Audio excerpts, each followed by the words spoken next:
थोड़ा आवाज का इशू है। आवाज में बेटा क्या अजीब सी हो रही है, क्या मतलब अजीब सी हो रही है? रोजा लगा हुआ है मुझे यहाँ, अजीब सी। हाँ भाई सुल्तान, अब बताओ। माइक का मसला हल कर लें बेटा, हल कर लें, माइक का कोई इशू नहीं है बेटा। अब बताएं बेटा, आवाज ठीक है? अच्छा नहीं, जब भी ऑनलाइन में बेटा छोटा सा भी प्रॉब्लम आ जाए ना, तो आप मुझे बताना। आवाज का इशू बहुत बेसिक है, ठीक है? सारी बातें इसी से आगे बढ़ेंगी। चलो भाई जबरदस्त, स्टार्ट करें बेटा। बिस्मिल्लाहिर्रहमानिर्रहीम। बेटा आज हम सबसे पहले पिछली क्लास के कॉन्सेप्ट को कनेक्ट करेंगे और उसके बाद आगे जाएंगे। सबसे पहले आपको याद होगा सेक्शन 4, याद तो होगा ना? सेक्शन 4 क्या था?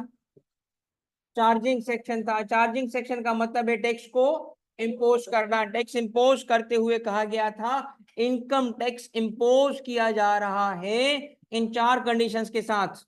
कंडीशंस कौन सी थी? पर्सन का होना।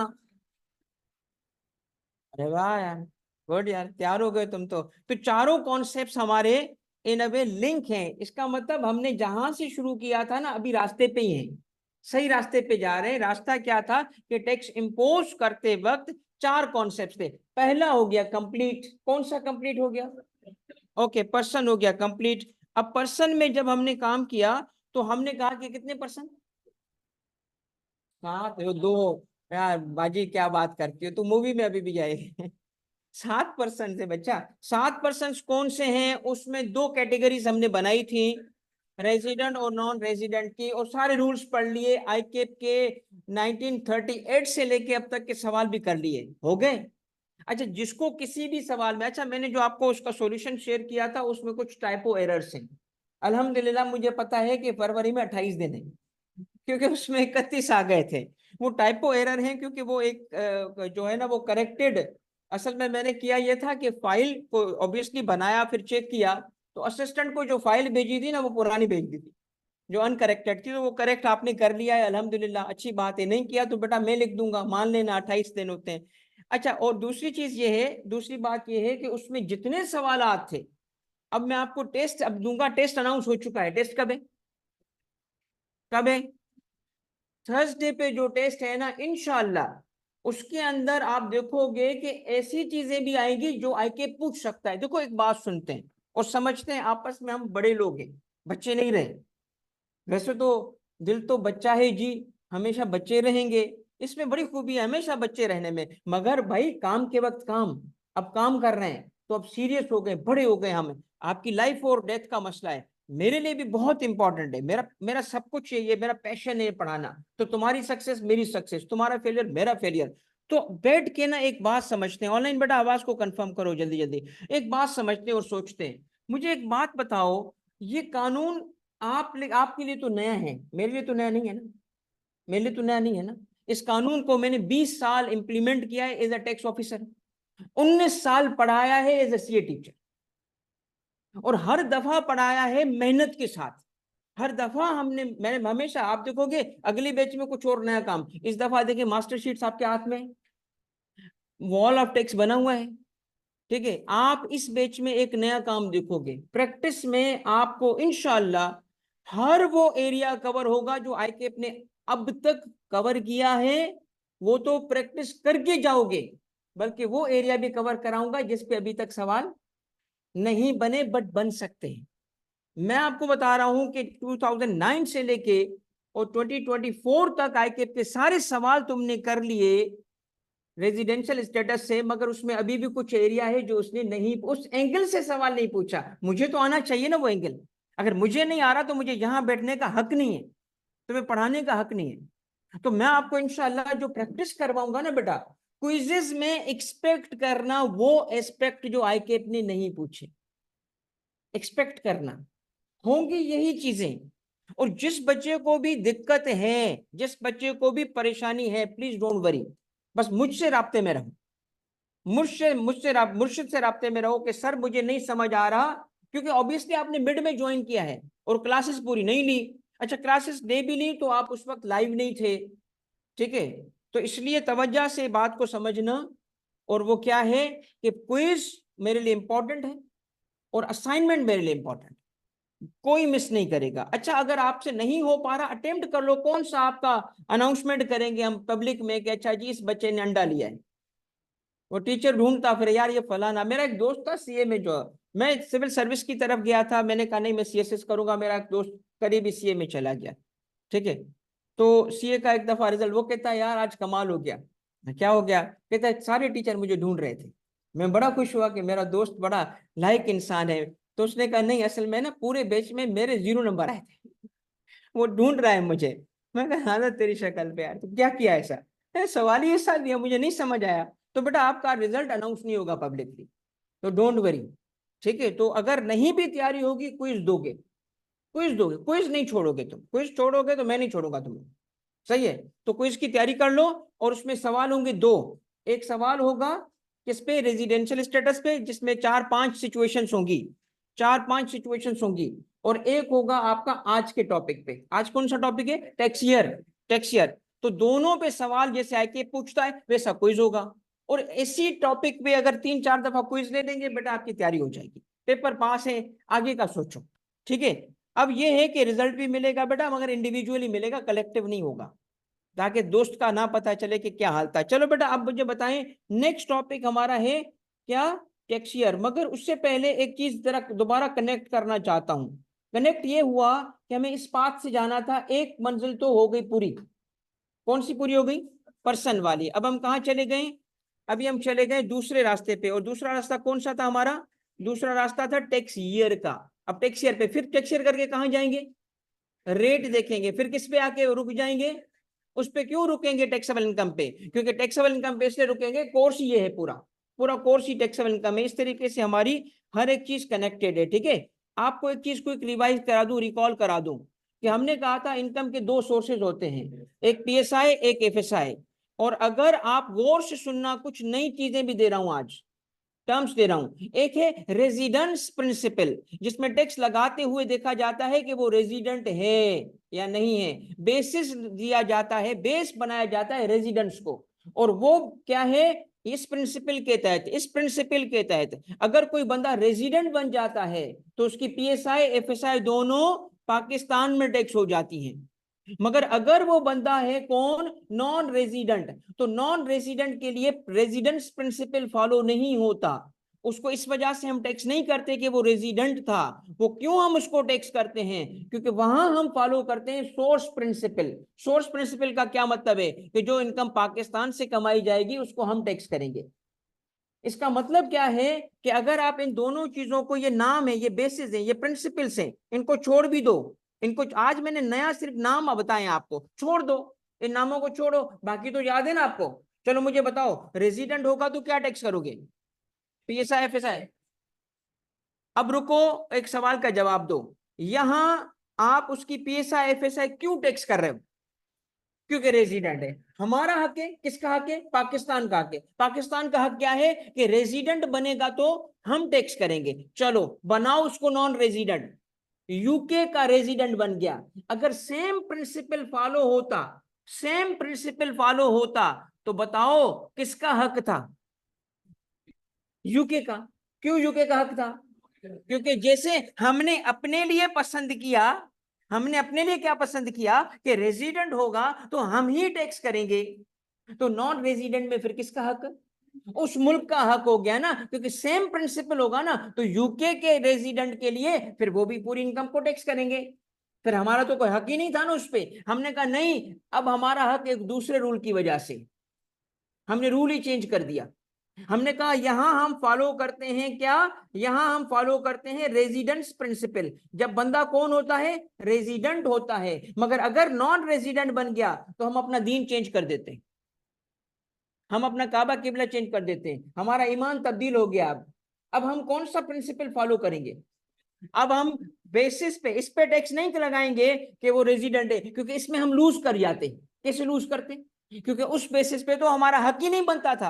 अब इस नॉन रेजिडेंट को, अगर आप इस नॉन रेजिडेंट को, अगर आप रेजिडेंस प्रिंसिपल की बुनियाद पे, किसकी बुनियाद पे? रेजिडेंस की बुनियाद पे आओगे, तो हक किसका बनता है? जहां वो रेजिडेंट हो ना, जहां वो रेजिडेंट हो ना। क्योंकि यही तो हमने ऊपर प्रिंसिपल तय किया था कि रेजिडेंट हो गए तो पीएसआई भी यहां, एफएसआई भी यहां, तो नॉन रेजिडेंट की सूरत में पाकिस्तान को तो हक ही नहीं मिलना ना, नहीं मिलना था ना टैक्स करने का। हमने रूल चेंज कर दिया। हमने कहा नहीं, अब हम किसी और वजह से टैक्स लगाएंगे इस पे। तो दूसरी वजह क्या थी? पाकिस्तान से कमाई गई इनकम हम टैक्स कर रहे हैं। इसका मतलब क्या है कि इन दोनों कॉन्सेप्ट्स के पीछे कोई प्रिंसिपल्स हैं। क्या प्रिंसिपल है? जब रेजिडेंट की वर्ल्ड इनकम यहां टैक्स करते हैं तो कौन सा प्रिंसिपल ऑपरेट हो रहा है पीछे? Residence principal. क्यों टैक्स लग रहा है? क्योंकि वो, मगर हमने नॉन रेजिडेंट को इस बेस पे टैक्स नहीं किया। किस बेस पे टैक्स किया? सोर्स। अब ये इस इतना, ये दो लफ्ज तो मैंने आपको बता दिए, इस सिर्फ दो लफ्जों पे किताब लिखी गई है, दो लफ्जों पे, सोर्स वर्सेस रेजिडेंस प्रिंसिपल, ये किताब का नाम है। यानी इतने बड़े कॉन्सेप्ट हैं ये, मगर आपके लिए रेलिवेंट नहीं है। आपके लिए इस स्लाइड में से पहला पॉइंट ये याद करना है जो आपको याद है माशाल्लाह। बताएं सोर्स कितने? दो। कौन से? दूसरा आपने ये बात याद करनी है कि रेजिडेंट होगा तो कौन सी इनकम टैक्स होगी? दोनों। और तीसरा आपने याद करना है नॉन रेजिडेंट होगा तो, बस इतना। अब वो कौन सा प्रिंसिपल था ये मैंने सिर्फ आपकी थोड़ी नॉलेज बढ़ाने के लिए मैंने इस्तेमाल किया। आ जाएं आगे। ये पाकिस्तान में सिर्फ ये वाला हिस्सा टैक्स हुआ। अब आ जाएं बेटा आगे कि इसमें हम क्या कवर करेंगे आपके इस लेक्चर में, और जो रिकॉर्डिंग में देखेंगे हमारे इस लाइव लेक्चर को तो उनके लिए वीडियो बन जाती है, तो उनके लिए क्या कवर होगा? आपके लिए जो लाइव है मैं तो सामने हूं, जो रिकॉर्डिंग में देखेगा उसके लिए ये वीडियो है। तो क्या कवर करेंगे? एक टॉपिक कवर करेंगे जिसका नाम क्या है? Tax year. अब कुछ चीजें थोड़ी सी तवज्जो रखना, पहले ही पढ़ चुके हो तुम। क्या पढ़ चुके हो? कि टैक्स ईयर कितने? दो। पहले दो बताए थे ना।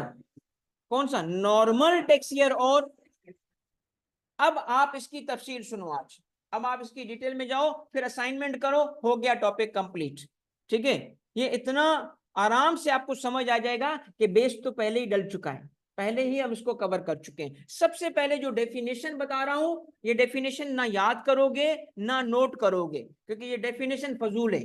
सिर्फ इसलिए दिखा रहा हूं कि ये गौर से देखना, गौर से, तुम्हें पहले ही पता है। पहले ही पता है तो लिखोगे क्यों, याद क्यों करोगे? सबसे पहले देखो क्या कहता है लॉ। कहता है भाई टैक्स ईयर मींस, डेफिनेशन दे रहा है, टैक्स ईयर मींस क्या? A period of what? अब रुको और मेरी बात सुनो। जब हम बात करते हैं टैक्स ईयर की डेफिनेशन की, तो लॉ डिफाइन कर रहा है टैक्स ईयर को कुछ ऐसे। कहता है टैक्स ईयर वो होगा, पहला पॉइंट, पीरियड ऑफ, क्या है ये?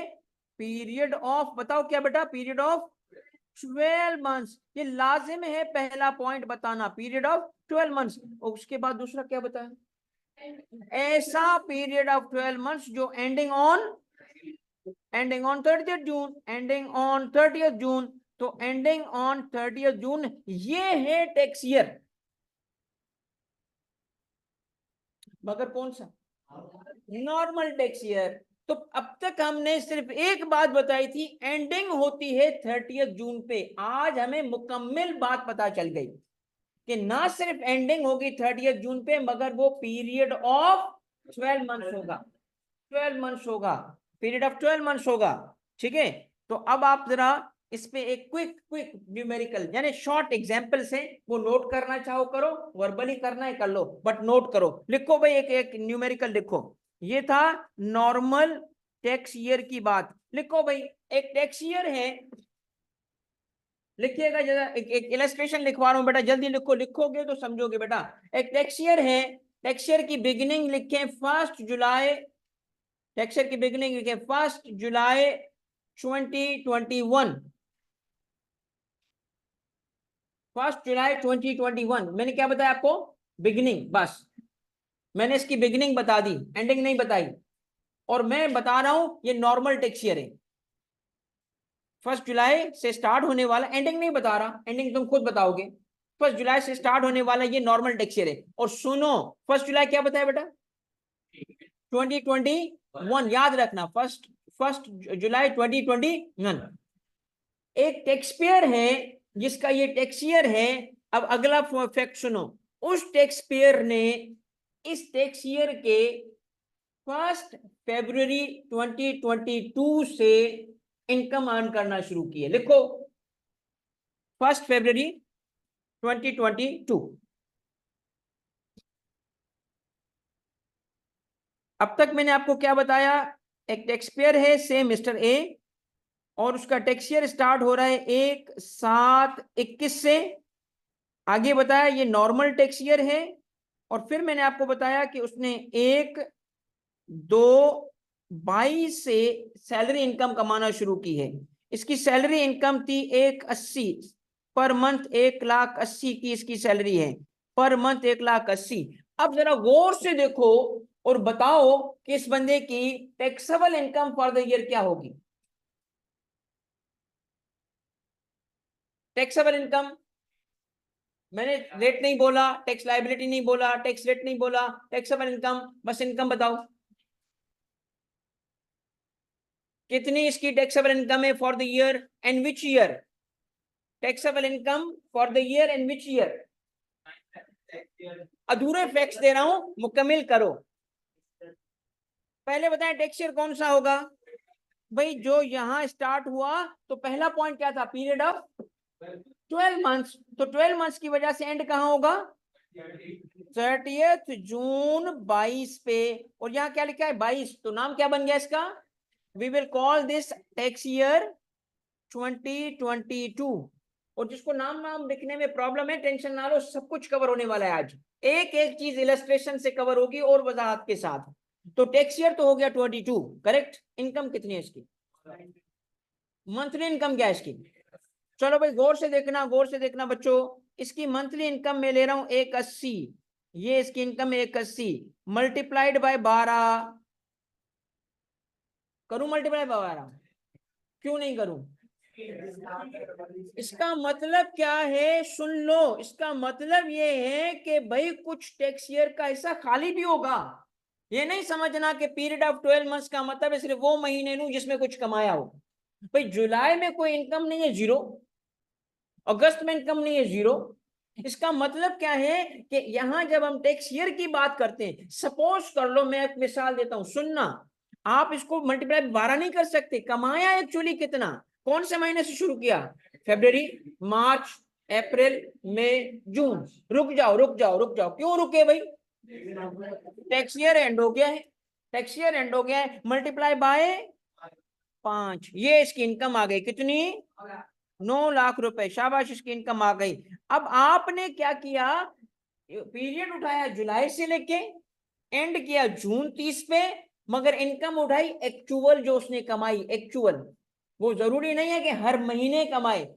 ये मुझे बताएं, एक डेट बता रहा हूं, एक इनकम बता रहा हूं, तो मुझे 2 सवालों के जवाब दोगे। सुन लो, डेट है 22, लिख लो, इस डेट को लिखो, पहले इलस्ट्रेशन में लिखो, सेकंड इलस्ट्रेशन है ये, सेकंड इलस्ट्रेशन है। डेट लिखो 22 दिसंबर,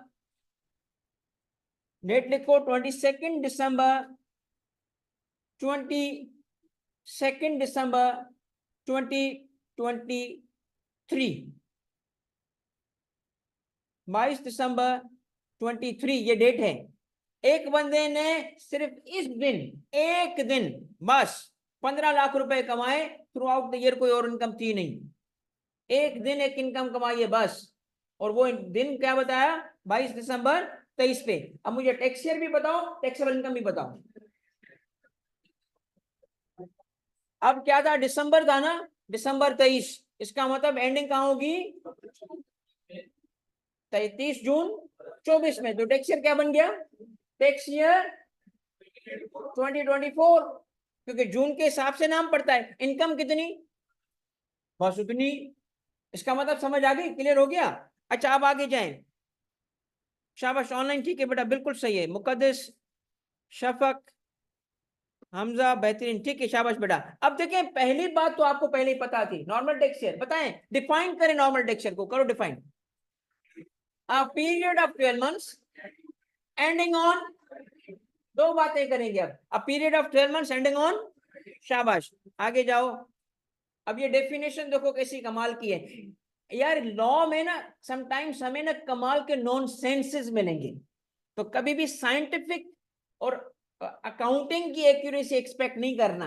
एक टैक्स ईयर को डिफाइन करके बाकी दो के नाम बता दिए, तो यार उसको भी डिफाइन करना, कहता नहीं उसको अलग डिफाइन करूंगा, चलो उसको बाद में डिफाइन करेगा। तो टैक्स ईयर किसको कहते हैं, आप सादा वे में सुनिएगा, टैक्स ईयर कहते हैं 3 इयर्स को, मिला लो कलेक्टिव नाम टैक्स ईयर है। कौन से ईयर्स को कहते हैं? Normal tax year, special tax year, transitional tax year, तीनों को मिला लो एक नाम पड़ेगा, कौन सा?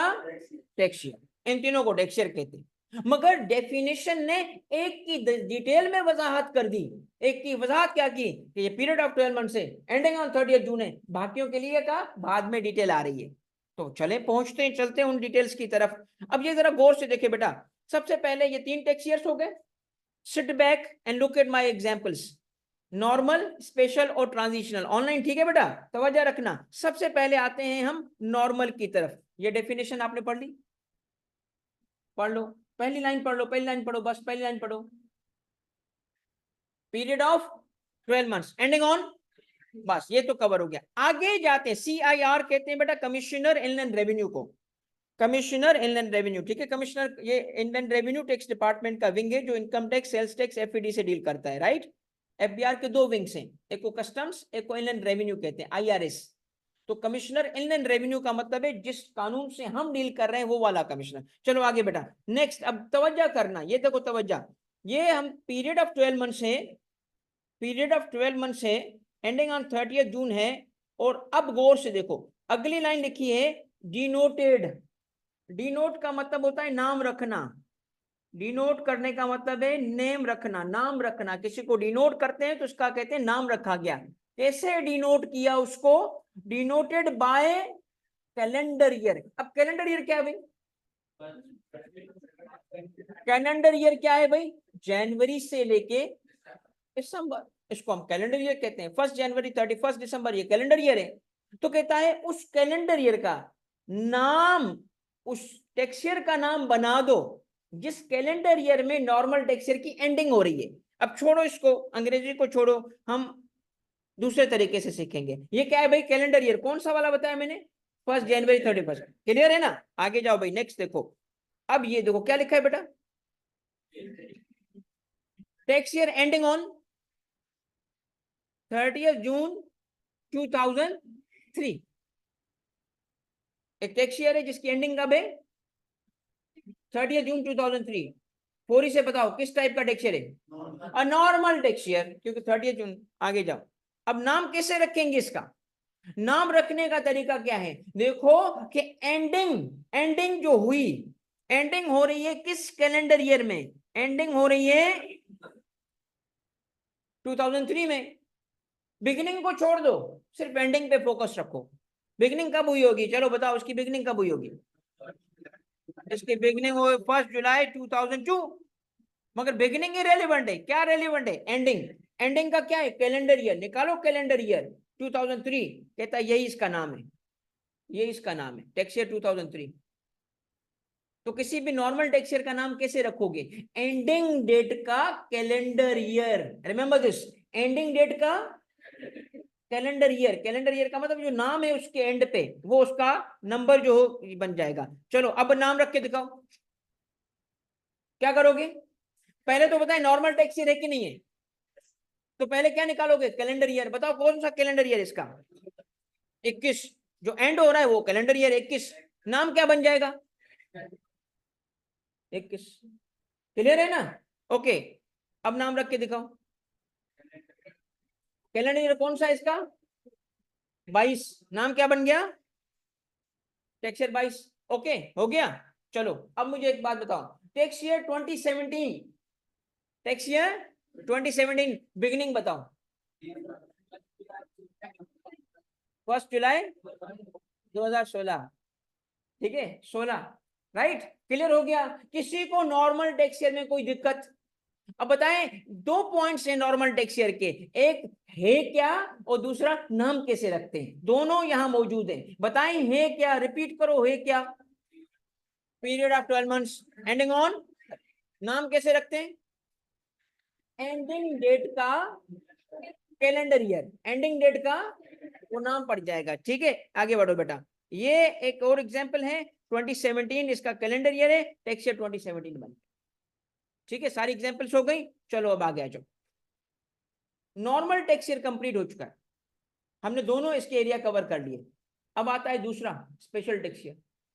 नाउ अब नई चीजें आपके लिए, अब कुछ नई चीजें होंगी। अब तक तो इजी इजी पीजी था ना, अब थोड़ी नई चीजें। सबसे पहली चीज स्पेशल टेक्सचर किसको कहते हैं? It's again a period of 12 months.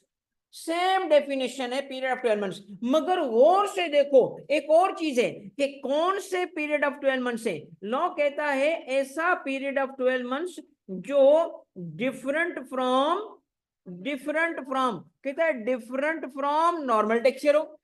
ये क्या बात हुई भाई? कैसे डिफरेंट होगा? डिफरेंट फ्रॉम क्या होगा? अब ये डिफरेंट कैसे है? ये डिफरेंट होता है एंडिंग डेट पे, कि इसकी एंडिंग डेट कौन सी होगी? अदर देन 30th जून, अदर देन 30 जून। ये है special tax year. Special tax year different होगा फ्रॉम नॉर्मल टैक्स ईयर। तो इन व्हाट रिस्पेक्ट डिफरेंट होगा? बिगिनिंग और एंडिंग में।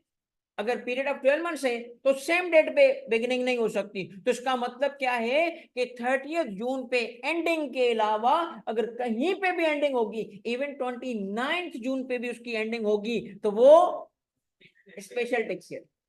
डिफरेंट हो गया ना, एक दिन से भी डिफरेंट हो गया। तो ये कहना गलत होगा कि नॉर्मल टैक्स ईयर जून में एंड होता है। नहीं, नॉर्मल टैक्स ईयर सिर्फ एक है जो जून में एंड होता है। 29 और भी हैं जो ईयर्स एंड हो सकते हैं जून में, मगर वो नॉर्मल नहीं होंगे।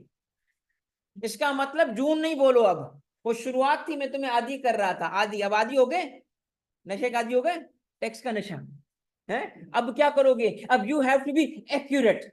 अब you have to be accurate. अब जून नहीं सुनू, क्या सुनू? 30th जून, करेक्ट। आ जाओ बेटा, स्पेशल टेक्सचर को डिफाइन करो। दो बातें बताओ ऑनलाइन बेटा, दो बातें बताओ। पीरियड ऑफ अदर देन, ये चीज डिफरेंट फ्रॉम भी बोल सकते हो, बट मैं कहूंगा other than 30th June. Period of 12 months ending on a day, ending on a date other than 30th June. ठीक है। अब आगे सुनो, आगे क्या लिखता है लॉ? कहता है कि ऐसा दैट, अब ये अदर देन जो होगा डिफरेंट होगा, that a person is allowed by CIR। अपनी मर्जी से नहीं होगा, कमिश्नर के पास जाना पड़ेगा, कमिश्नर से इजाजत लेनी पड़ेगी, और कमिश्नर जब उसको अलाउ करेगा तो आप स्पेशल टैक्स ईयर पे चले जाओगे। इसका मतलब क्या है कि नॉर्मल टैक्स ईयर सारे टैक्स पेयर्स को बाय डिफॉल्ट मिलता है। अब सपोज कर लो कल इंशाल्लाह क्वालिफाई हो जाते हो, बड़े पैसे बनाओगे, पहली दफा तुम्हारे पास आ गई टैक्सेबल इनकम, गुर्बत से निकल गए तुम, तो कितने कमाओगे कि गुर्बत से निकल जाओगे? 6 लाख रुपए, साल के 6 लाख रुपए। वो सर तो अभी हम निकले हुए, अभी क्या समझते हैं आप हमें?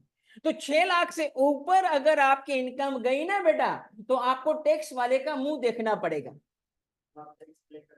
बेटा मैं बिल्कुल पे करता हूँ, ठीक है, और टैक्स पे भी करता हूँ और टैक्स कलेक्ट भी करता हूँ। वो अलग बात है कि कितना पे करता हूँ नहीं बताऊंगा, ठीक है।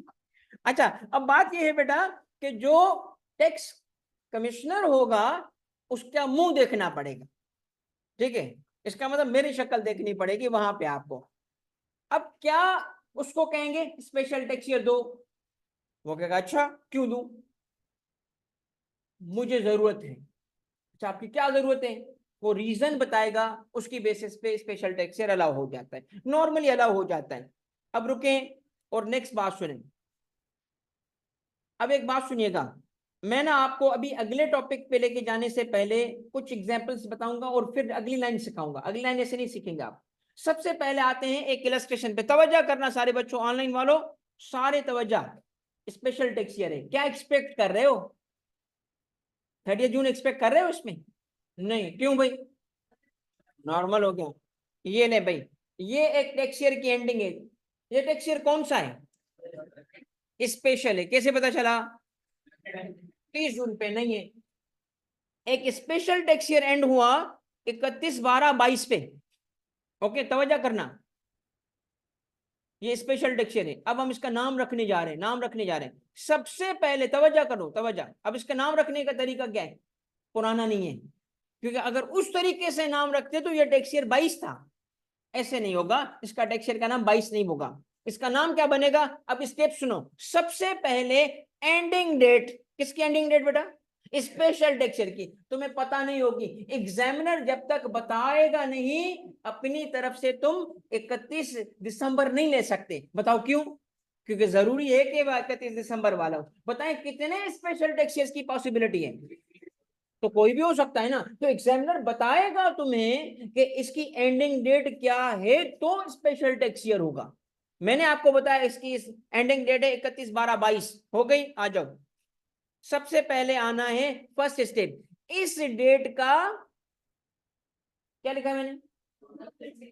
इस किस डेट का भाई? स्पेशल टेक्सचर की एंडिंग की जो डेट है ना, लॉ कहता है पहले इसका नॉर्मल टेक्सचर निकाल। हम उसको लॉ को बोलते हैं यार तू भूल गया है, नशा वशा करके बैठा है, रोजा लग रहा है क्या? नॉर्मल टेक्सचर की बात ही नहीं है, स्पेशल टेक्सचर की है। वो कहता है यार पता है मुझे, ये पागलपन जो कर रहा हूं ना ये इंटेंशनल है। आगे तो बढ़, आगे तो बढ़, नाम क्यों ऐसे रखवाऊंगा? इसका मतलब स्पेशल टेक्सचर के नाम रखने का जो छोटा पहला स्टेप है वो है एंडिंग डेट मालूम करना। लिखो स्टेप 1, लिखो स्टेप्स, लिखो लिखो भाई। स्टेप 1 लिखो, find out the ending date of special tax year. Online बेटा लिखो, find out step 1, find out the ending date of special tax year. फिर लिखो step 2, find out the ending date of special tax year. लिख लिया? स्लो बहुत यार। लिखा? ओके, स्टेप 2 लिखें, स्टेप 2 लिखें, find out the normal texture, find out the normal texture relevant to that ending date. Find out the normal texture relevant to that ending date. आपके सामने दोनों स्टेप मौजूद हैं। पहला स्टेप क्या था? Find out the ending date, हमने बता दिया 31 दिसंबर 22। दूसरा स्टेप क्या है? Find out the relevant tax year, find out the normal tax year relevant to that. That का मतलब यहाँ क्या है? 31/12/22 का बताओ टेक्सचर कौन सा होगा? बताओ ये किस ऐसे ऐसा 1 जुलाई टू 30 जून ऐसा बताओ जिसमें ये डेट आ रही हो। बिगिनिंग भी तो बताओ। 1 जुलाई 22 और 30 जून, ये देखो इसके अंदर है ना, ये हो गया उसका नाम। हमने दोनों स्टेप पूरे कर लिए। फर्स्ट स्टेप क्या लिखा बेटा? Find out the ending date of special. दूसरा क्या लिखा? Find out the normal tax year. हो गए दोनों? हो गए। अब अगला स्टेप सुनो। अगला स्टेप कहता है नॉर्मल टेक्सचर का नाम रखने का मेथड रिपीट करो। नॉर्मल टेक्सचर का नाम कैसे रखते थे? उस नॉर्मल टेक्सचर की क्या? एंडिंग डेट का क्या? Calendar year. कहता है अब ये नाम पड़ेगा स्पेशल टेक्सचर का। देखना जरा अब क्या है, ये हमें मिल गया नॉर्मल टेक्सचर। कहा? इसकी भी एंडिंग डेट का वही रिपीट करो, पुराना पुराना कैलेंडर ईयर निकालो और वही उसका बना दो क्या नाम। किसका नाम रखा तुमने? ये नॉर्मल टेक्सचर का रखा या स्पेशल का? कौन सा स्पेशल टेक्सचर है? वो जो स्टार्ट कब हुआ था? 1 जनवरी से। अब मैं आपको लिखवाऊंगा ताकि पक्की चीज हो जाए। कितने स्टेप लिखे आपने? रिपीट करो कौन से थे? Find out the ending date, find out the normal tax year. अब सुनो आगे लिखो step 3, find out the ending date of normal tax year. Step 3 क्या है? Find out the normal ending date of the normal tax year. फिर स्टेप 4 लिखो, find out the ending date of normal tax year. अब step 4 लिखो, find out the calendar year, find out the calendar year relevant to. कोई बात नहीं बेटा, दोबारा repeat करूंगा मैं। फाइंड आउट द एंडिंग, मैंने अभी बताया था कि step 3 find out the ending date of normal tax year. फिर मैंने कहा find out the calendar year relevant to the ending date of normal tax year, और यही कैलेंडर ईयर फिर नाम बन जाएगा। कितने स्टेप्स हो गए? 4। टेंशन नहीं लो, मैं लिखवाता हूं तुम्हें, टेंशन नहीं लो, ठीक है। ओके, अब इसी स्टेप को रिपीट कर दें फिर दोबारा दोहराएंगे। कितने स्टेप थे बेटा? ओके, आ जाओ बेटा, रिपीट, ये देखो, रिपीट रिपीट रिपीट, ये देखो बेटा, ये आ गया आपका क्या स्पेशल। क्या एक्सपेक्ट कर रहे हो अदर देन? ये अदर देन है। दिसंबर कहाँ गया? पहले तो दिसंबर था, जरूरी थोड़ी है दिसंबर भाई, कोई और डेट हो गई ना, आगे और डेट 31 अगस्त 21, इस पे टैक्स ईयर एंड हो रहा है। कौन सा टैक्स ईयर ये? टाइप बताओ, टाइप बताओ, नॉर्मल स्पेशल? स्पेशल।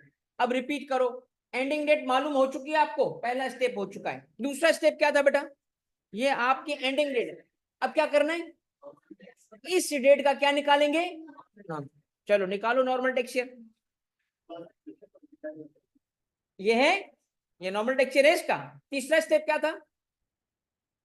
इस नॉर्मल टैक्स ईयर का एंडिंग निकालो। एंडिंग क्या है इसकी? 30/6/22। चौथा स्टेप क्या था? इस एंडिंग डेट का, इस एंडिंग डेट का कैलेंडर ईयर निकालो। कौन सा इसका कैलेंडर ईयर है बेटा? 22। तो नाम क्या पड़ गया? Tax year 2022। अब आपने एक बात नोट की होगी, ड्यूरेशन पुराना है, नाम अगला है, ड्यूरेशन पिछला है, नाम अगला है।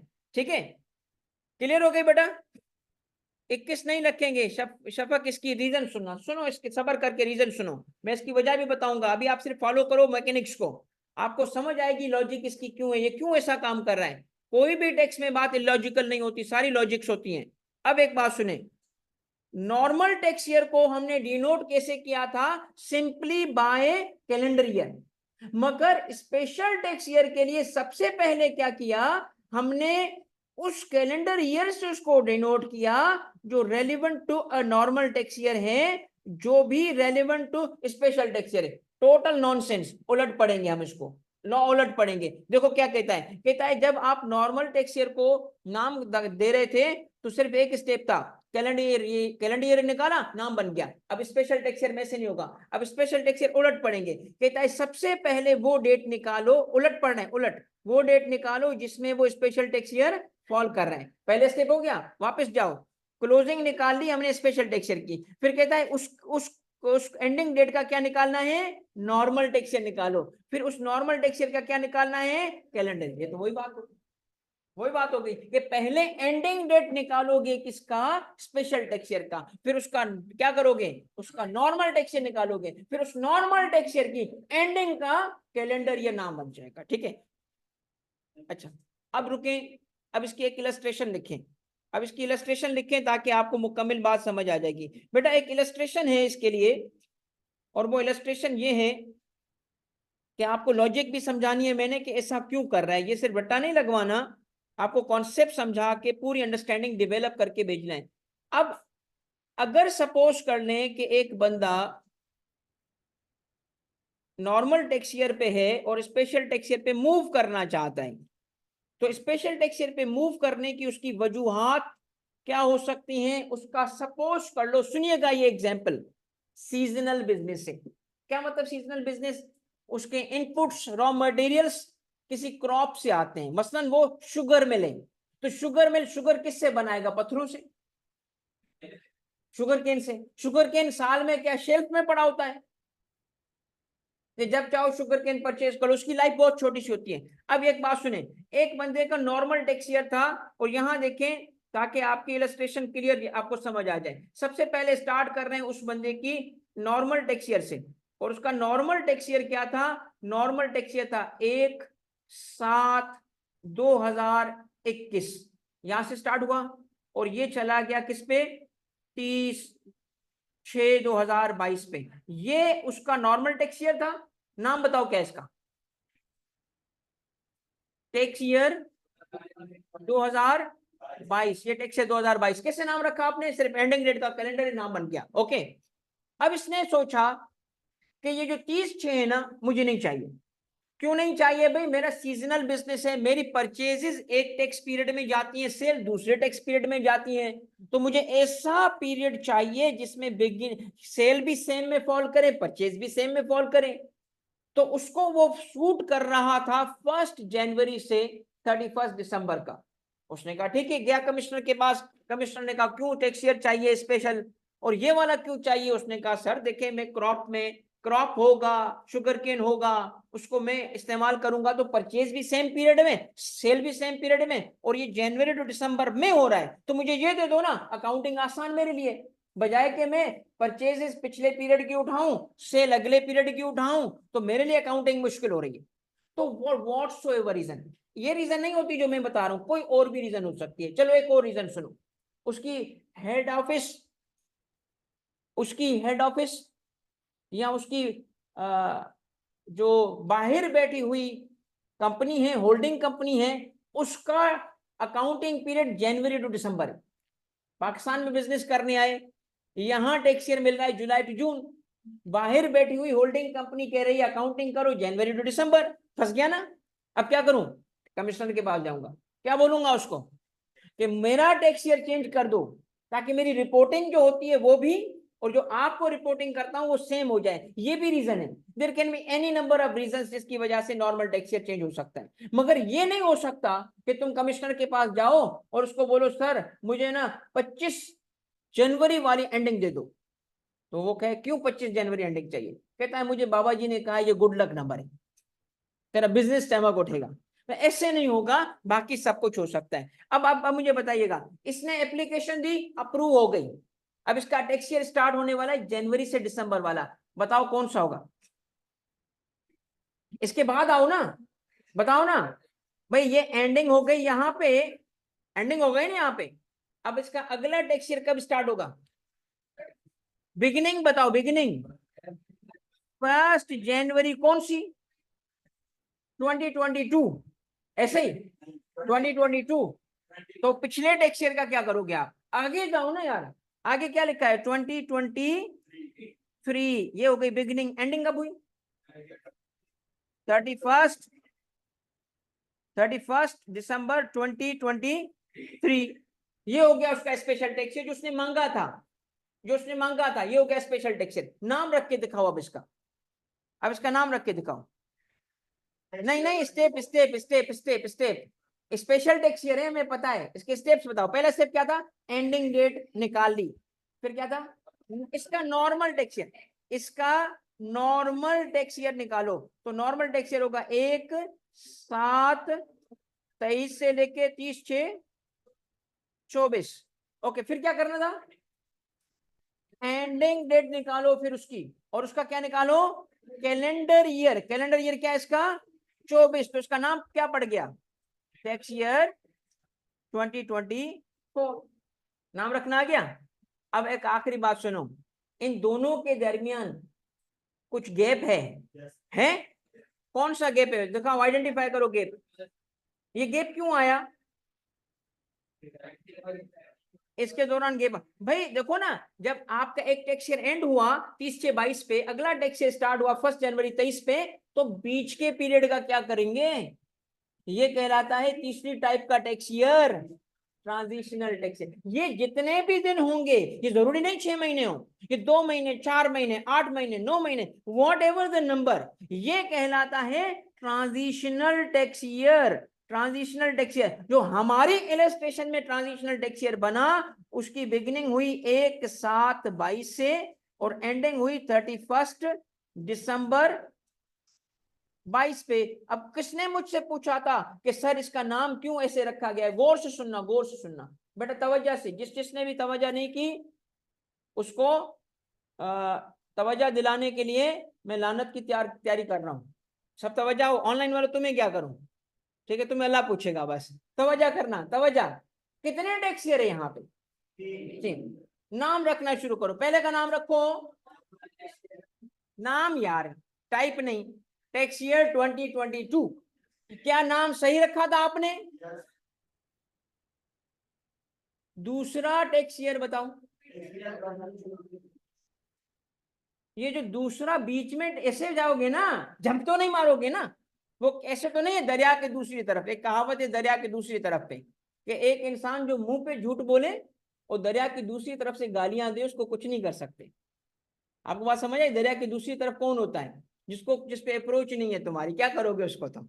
तो दरिया के दूसरी तरफ नहीं चले जाना, इधर ही रहो, ब्रिज से क्रॉस करो। तो ब्रिज तो है ना, व्हाट इज द ब्रिज? नाम रखो, नाम रखो, नाम रखो, क्योंकि नाम बाकी है। अब समझ आई? वो 24 नाम इसलिए उसको धक्का दे के आगे किया, यहाँ 22 से 23 नहीं किया। 23 इसलिए नहीं किया कि एक बच्चा भी तो है, उसको भी तो नाम रखूं। तो आगे 24 इसलिए धक्का देके कि तू आगे बढ़, क्योंकि एक नाम और बचाना है मैंने ट्रांजिशनल टेक्स ईयर के लिए। That is why special tax year के एक स्टेप नहीं 2 स्टेप कर दिए, ताकि नाम आगे चला जाए। नाम आगे चला जाए तो पिछला 22 अगला 24। तो किसके लिए नाम बचाया? बताओ किसके लिए नाम बचाया? ट्रांजिशनल टेक्स ईयर के लिए। क्या कहलाएगा मेरा बच्चा? ये कहलाएगा टेक्स ईयर। आई लॉजिक समझ? ये है उसकी लॉजिक, ये इसकी लॉजिक कि स्पेशल टैक्स ईयर के नाम रखने का तरीका ऐसे डिजाइन किया ताकि नॉर्मल टैक्स ईयर पिछला 22 है, अगला 24 है, तो एक नाम बचाना चाहता था। वो नाम एक टैक्स ईयर पे रखना चाहता था जो नॉर्मल और स्पेशल के दरमियान एज अ ट्रांजिशन आ रहा था। क्लियर हो गई बात आपकी? आ जाओ वापस। जी बेटा, देखिए मेरी बात सुनिए। अगर टैक्स ईयर किस पेंड हो, आज के लिए 31 मार्च ईयर बताओ, लिख लो भाई 2000, लिखो 2022, 31 मार्च 2022 लिखो। अब इस पे मैं अगली क्लास में बात करूंगा, क्योंकि मैं अभी कुछ कॉन्सेप्ट पुख्ता करूंगा, मुझे पता है इसका रिजल्ट क्या आता है। ये जो लॉजिक मैंने बताई थी ना, इस लॉजिक में एक फ्लॉ भी आता है। वो फ्लॉ भी आज नहीं बताऊंगा, वो अगली क्लास के लिए छोड़ूंगा। इसीलिए पहले पुख्ता करो बेसिक कॉन्सेप्ट्स को, फिर मैं इसके तरफ जाऊंगा। चलो बेटा आप तवज्जो रखिएगा। कितने टेक्सचर हो गए? पहला कौन सा? डिफाइन करो। Period of 12 months ending on. नाम कैसे रखते हैं? एंडिंग डेट का। दूसरा type of tax year define करो। Period of 12 months different from other than. दोनों वे में नाम कैसे रखेंगे? एंडिंग डेट का नॉर्मल टैक्स ईयर निकालो, उस नॉर्मल टैक्स ईयर की एंडिंग डेट का कैलेंडर ईयर।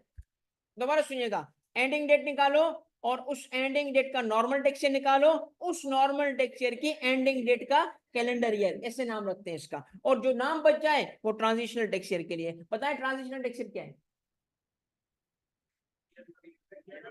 इसकी कोई डेफिनेशन नहीं है, इसकी कोई डेफिनेशन नहीं है, क्योंकि पीरियड ऑफ 12 मंथ्स होगा ही नहीं, हमें पता ही नहीं है कितने ड्यूरेशन का होगा। तो वी सिंपली से it is the period which comes in between normal and special at the time of transition. जरूरी नहीं है, क्योंकि अगर एंडिंग आपकी अगर 31 दिसंबर नहीं होगी तो चेंज हो जाएगा। इसकी बहुत पॉसिबिलिटीज है, बहुत। ठीक है, रुक जाए बेटा, ये सवाल सुने। क्या ट्रांजिशनल टैक्स लाइफ टाइम में एक दफा होगा? Yes, yes, every time transition करोगे एक दफा होगा। अगर आपने ट्रांजिशन ही एक दफा लाइफ टाइम में की तो एक दफा आएगा। अच्छा, एक पॉसिबिलिटी और है। आप स्पेशल टैक्स ईयर पे गए थे, जिस वजह से गए थे वो वजह खत्म हो गई, आपका बिजनेस ही बंद हो गया सीजनल, अब आप सीजनल बिजनेस ही नहीं करते, तो वापस जाओगे कहां पे? स्पेशल से फिर एक दफा दोबारा आएगा। ठीक है, क्लियर हो गई बातें बेटा? अच्छा भाई, मतलब टैक्स लेना लाजमी है, बिना टैक्स लिए नहीं। अब हो ही नहीं सकता कि बगैर टैक्स के कोई इंसान इंसान कहलाए बेटा। ठीक है, जो टैक्स नहीं देता वो इंसान ही नहीं है। ठीक है, चलो भाई आगे। तवज्जो बेटा, तवज्जो तवज्जो तवज्जो, बस लास्ट लास्ट पॉइंट है। रुक जाए बेटा, थोड़ा लास्ट पॉइंट है, फिर अगली क्लास में इसको कंप्लीट करेंगे। सबसे पहली बात देखें, अब एक प्रोसीजर है, उस प्रोसीजर को हम समझेंगे कि अगर कोई टैक्स ईयर हो और उस टैक्स ईयर के प्रोसीजर को, ये वाला जो पॉइंट है, ये स्पेशल टैक्स ईयर देख लें। एफबीआर ने कुछ स्पेशल टैक्स ईयर ऑलरेडी दिए हुए हैं, और थोड़ा सा ये बस देख लो। बस ये वाला एरिया कवर करूंगा, बाकी अगली क्लास में वापस आके जो मैंने 2 स्लाइड्स स्किप किए हैं वो पिछले नेक्स्ट क्लास का टाइटल होगा, और फिर हम इसको कवर करेंगे। पहली चीज क्या है? Procedure for transition. कौन सी ट्रांजिशन? नॉर्मल से। भाई आप नॉर्मल से स्पेशल पे जाना चाहते हो, किसके पास जाओगे? कमिश्नर के पास। ओके, स्टेप 1 ये देखो भाई, कमिश्नर के पास चले गए हम। अल्फाज की तवज्जो करना, अल्फाज क्या है? पर्सन हैविंग क्या लिखा है? नॉर्मल टैक्स ईयर क्या करना है, this is the step, apply करना पड़ेगा किसको, अप्लाई टू कमिश्नर, क्यों, तो allow him to use, vice versa का मतलब वापसी, स्पेशल से वापस, भाई जरूरत पड़ सकती है ना कि अगर स्पेशल टैक्स ईयर जिस वजह से गए थे वो वजह ही खत्म हो जाए तो वापस आएंगे ना, ट्रांजिशन दोबारा करेंगे, तो दोनों ट्रांजिशन हो सकती है, नॉर्मल से स्पेशल और वापस।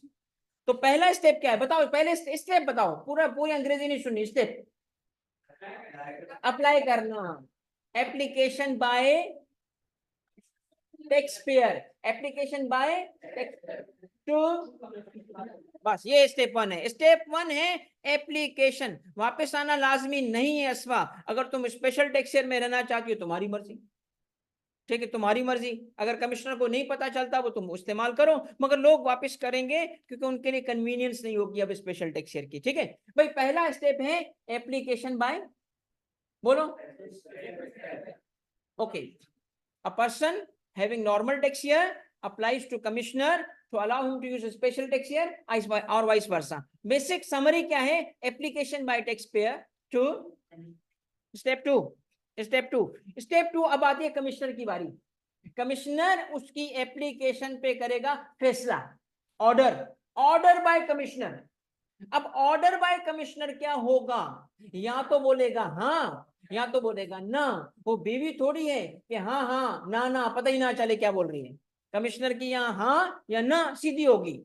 अब सवाल ये है कि कमिश्नर ये हाँ या ना कैसे करेगा, थ्रू अ रिटेन ऑर्डर, उसको प्रॉपर राइटिंग में बताना पड़ेगा, yes I allow, no I will not allow, उसकी रीजंस बताएगा। अब मुझे दोबारा बताएं, स्टेप वन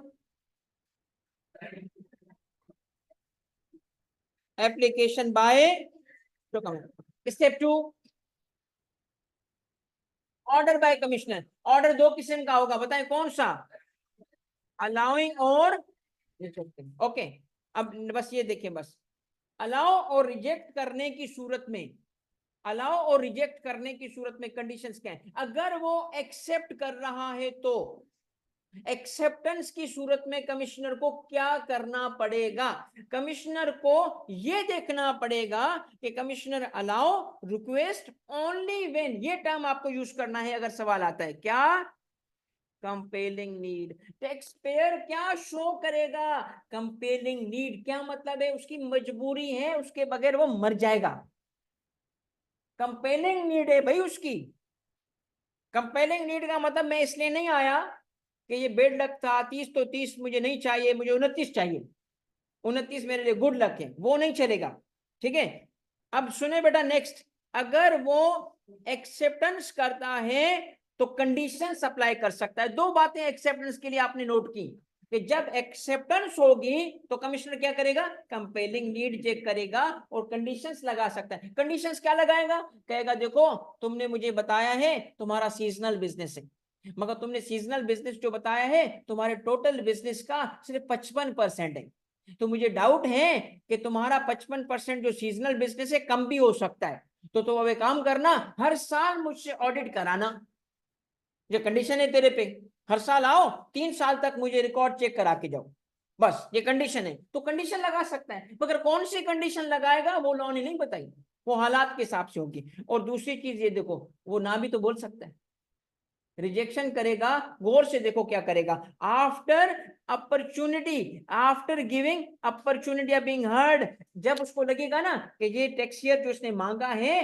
मैं नहीं दूंगा, तो उसको एक खत लिखेगा, डियर मिस्टर टैक्स पेयर, आपने एप्लीकेशन फाइल की फॉर स्पेशल टैक्स ईयर, मगर उसमें कंपेलिंग नीड तो बताई नहीं तुमने, ये एक इनफैक्ट मैं आपको अपना एक रियल लाइफ केस बताता हूँ, एक टैक्स पेयर ने एप्लीकेशन फाइल की और सिर्फ क्या लिखा कि मुझे स्पेशल टैक्स ईयर दे दें ये वाला, मैंने कहा वाह यार ये जैसे वो नहीं आता चाय, हाँ यार दूध पत्ती मलाई मार के यार चीनी थोड़ी कम डालना, मैं रीजन तो पता, कानून कहता है कमिश्नर साहब को कि कमिश्नर साहब कंपेलिंग नीड चेक करो, तो मेरा मूड बना मैं रिजेक्ट कर दूंगा इसकी एप्लीकेशन, रिजेक्ट करो, रिजेक्शन, मगर लॉ कहते हैं नहीं नहीं ऐसे कैसे रिजेक्शन, पहले उसको बता तो सही, उसको बता दो सही, इसका मतलब कानून पता है क्या बोलता है, थप्पड़ मारो मगर बता के, बता के।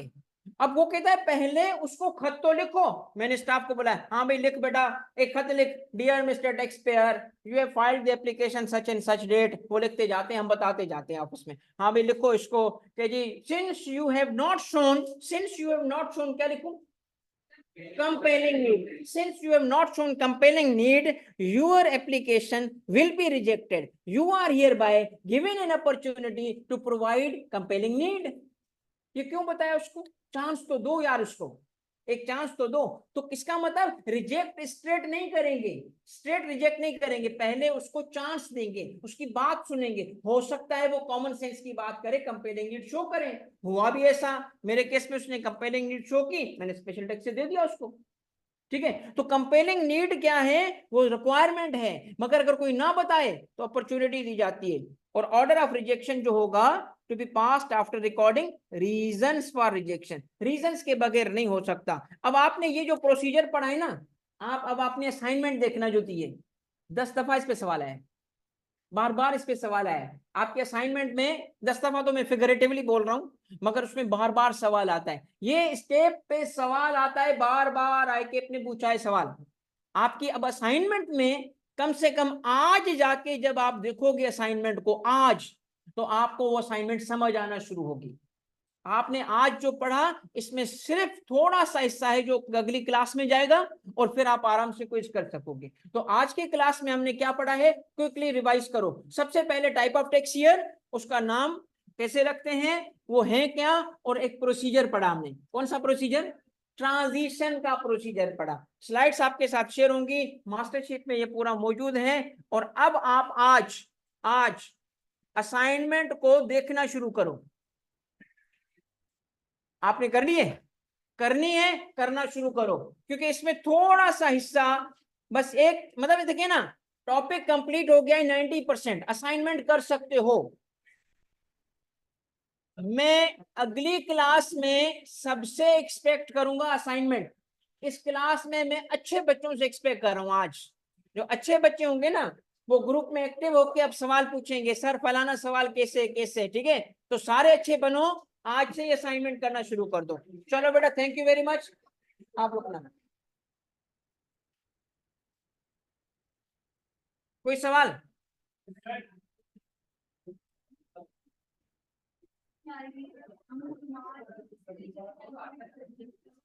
कौन सवाल, वो जो असाइनमेंट में था ना, और मैं एक एक सवाल करा तो हो जाएगा तुमसे, एक एक सवाल से समझाऊंगा तुम्हें।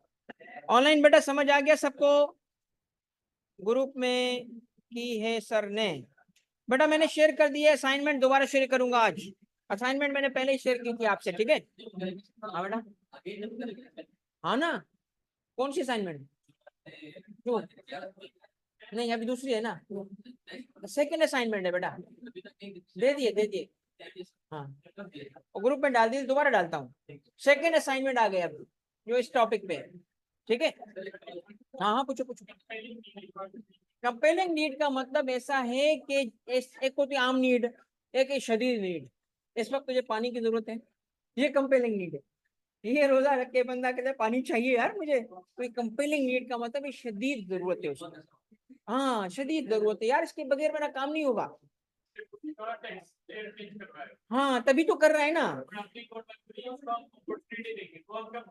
अपॉर्चुनिटी ऑफ बीइंग हर्ड का मतलब है, जैसे सपोज कर लो मैंने कहा कि जो इस कमरे में आएंगे ना सब टोपी पहनी होगी, एक बंदे ने नहीं पहने, निकालो इसको। सर बात तो सुने मेरी, मैंने क्यों नहीं पहनी सर, वो मुझे ना थोड़ा सा मसला है यार, मैं टोपी नहीं पहन सकता। तो बात तो सुनो मेरी, ये बात सुनने को कहते हैं यार, बात तो सुनो मेरी। तो रिजेक्शन से पहले बात तो सुनो मेरी, इसको कहते हैं अपॉर्चुनिटी ऑफ बीइंग हर्ड, उसकी बात सुननी पड़ेगी। रिजेक्ट करो अगर, हाँ ना, हाँ ना, हाँ हाँ हाँ, हाँ मैं आपको बताता हूँ, ये उठाऊ ना तुम्हारा। एक मेरे पास एप्लीकेशन है, एक दिन मैं ऑफिस में डाऊँ, अरे यार ये क्या यार, तो इसमें कंपेलिंग नीड ही नहीं दिखाई, इसमें तो कुछ लिखा ही नहीं है, क्यों चाहिए। तो कुछ नहीं लिखा, प्रूफ क्या, बात ही नहीं लिखी, क्यों चाहिए, बात ही नहीं लिखी तो मैं क्यों दूं उसको। तो खत लिखूंगा ना उसको, वो खत अपॉर्चुनिटी बीइंग हर्ड है, उसकी बात सुनने के लिए लिख रहा हूँ। फिर भी नहीं मिला तो रिजेक्टेड। हाँ सुफियान दादा बोलो भाई जानी। ट्रांजिशनल टैक्स ईयर की नेमिंग जरा रिपीट कर दे बेटा मोहम्मद हस्कील। देखो ट्रांजिशनल टैक्स ईयर की जो नाम था ना, वो बेटा इसका कोई स्टैंडर्ड प्रोसीजर नहीं होता, उसके लिए लॉ खामोश है। ट्रांजिशनल टैक्स ईयर के बारे में लॉ बिल्कुल खामोश है। मैंने इसीलिए आपको ना क्या कहा, देखो एक लॉजिक दी। आई थिंक ये, हाँ अगली स्लाइड है बेटा। हाँ बेटा बस कोई भी हो सकता है, 1 जन से 31 दिसंबर भी हो सकता है, और भी हो सकता है, मगर एंडिंग 30 जून पे ना हो। 30 जून के अलावा कभी भी हो, हमेशा हमेशा। हाँ यकीन, 12 महीने का पीरियड है। अच्छा हस्कील ये देखो बेटा, मैंने कहा कि नाम रखने के लिए कि देखो इसका तो स्टैंडर्ड मेथड था ये 22 बना, इसका स्टैंडर्ड मेथड था ये 24 बना, तो इसके लिए कोई मेथड नहीं था। तो इस इधर 22 उधर 24, बीच में क्या रह गया 23। तो ये इसलिए कि बीच में एक पीरियड है कौन सा, टैक्स ईयर 23, और वही उसका नाम बन गया 23। हस्कील ठीक है बेटा। असाइनमेंट के बाद असाइनमेंट के रिमार्क्स ऐसे बेटा मुकद्दस, देखो मैंने आपको कहा था कि पहले 1-2 असाइनमेंट्स आप कंप्लीट कर लो, इनिशियल फेज पे हो, फिर आपको हर असाइनमेंट पे आपको फीडबैक मिलेगा, हर असाइनमेंट पे आपको जो है ना वो रिमार्क्स भी पता चलेंगे, आपकी प्रोग्रेस मॉनिटर होगी। तो अभी चूंकि आपकी इनिशियल फेज है, बहुत सारे बच्चों की असाइनमेंट वैसे ही पुअर है, तो उस वजह से उसका फायदा नहीं है। हाँ यार सुफियान है किधर यार, मैं ढूंढ रहा हूँ तुम्हारा सवाल किधर है।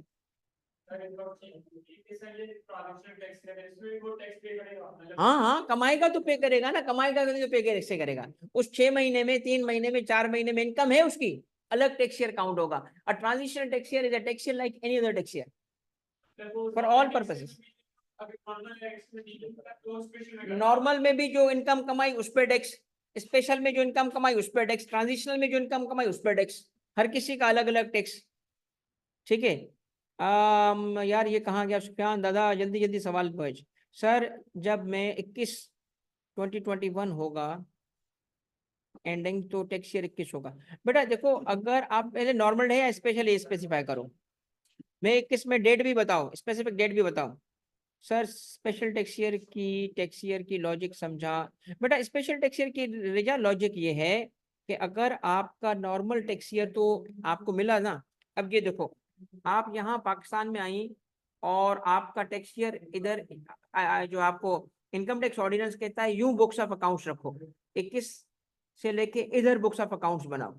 ठीक है, ये आपका नॉर्मल टैक्स ईयर होगा, क्योंकि टैक्स वाले ये ईयर देते हैं, आपके बुक्स यूं बन रहे हैं इस पीरियड की।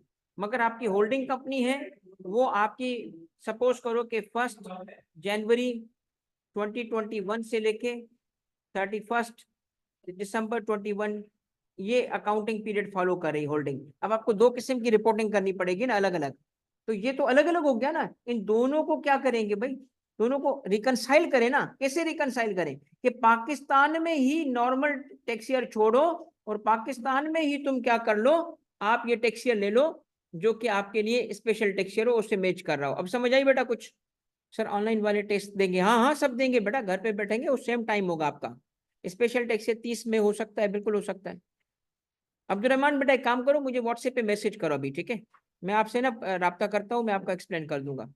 ऑनलाइन वाले भी टेस्ट देंगे, असाइनमेंट एक की करेक्ट सॉल्यूशन सेंड कर दें। बेटा मैंने कर दिया था, उसमें एक आध सिर्फ टाइपो एरर थी, वो ठीक करके भेजनी है, वो बाकी सॉल्यूशन बिल्कुल ठीक था। इनकम तो 23 की है, तो 24 की समझ नहीं आई। बेटा असल में बात यह है कि इनकम 23 की है, नाम 24 है ना उसका। अच्छा तुम ये रेजा ये देखो, ये सुनो, अगर सपोज कर लो कि तुमने इनकम कमाई है आ,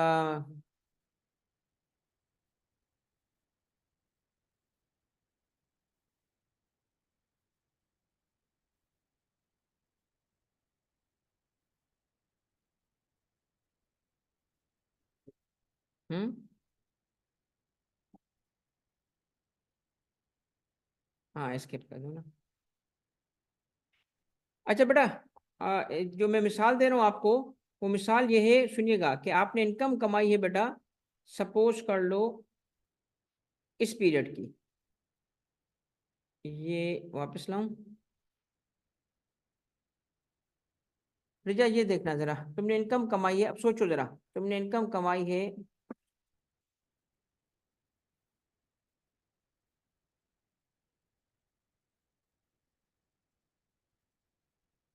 ये देखो बेटा आपने इनकम कमाई है 1/7/21 से लेके, इनकम कब कमाई आपने, 1/7/21 से लेके 30/6/22 तक ये खत्म होगा तो आगे टैक्स दोगी ना। वैसे भी टैक्स के मैटर कंप्लीट ईयर कंप्लीट होने के आगे जाते हैं, अगले ईयर में जाएंगे ना।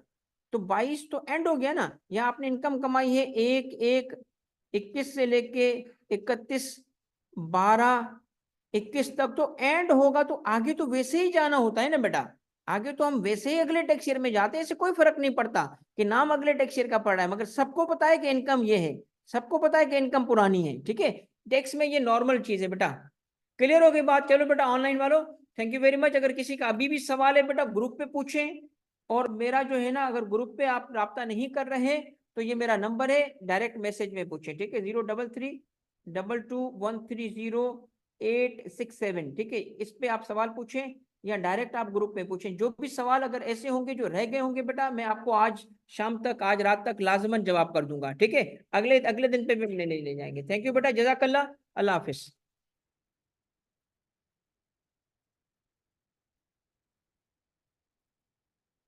हारिस ठीक है बेटा, मैं आपको रिप्लाई करूंगा अगर ये क्वेश्चन है तो। ठीक है, एडवांस वाला कॉन्सेप्ट एडवांस टेक्स्ट में पढ़ते हो है उसमें।